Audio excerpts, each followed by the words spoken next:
Now let's tackle tumors of blood vessels and final vascular review.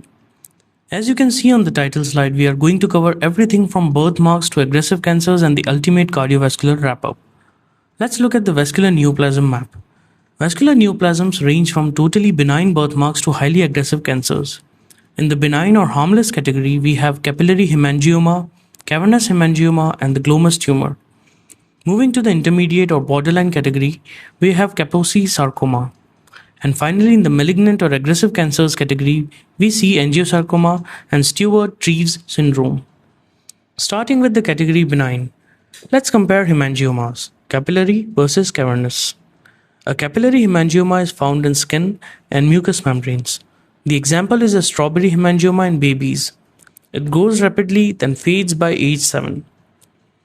A cavernous hemangioma features larger, deeper, dilated vascular spaces and is most often found in the liver.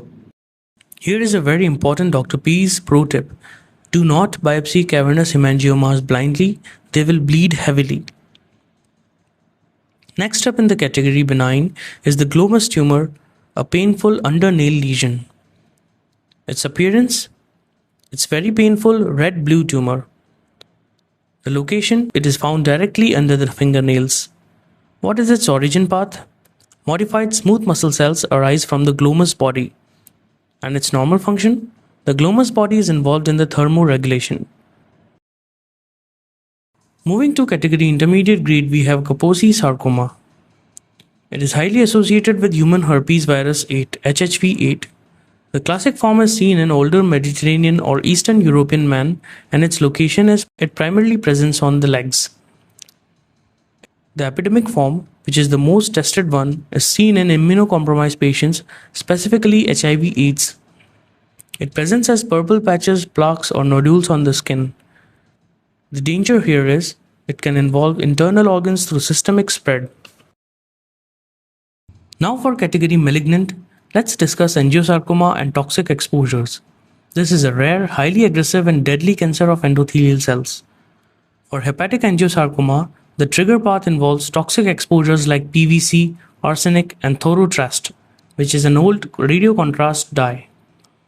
There is also cutaneous angiosarcoma, which arises in the skin, particularly the scalp of elderly individuals.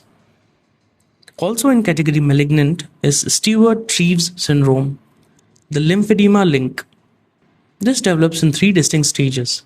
Step 1, the surgery, which typically involves a radical mastectomy for breast cancer.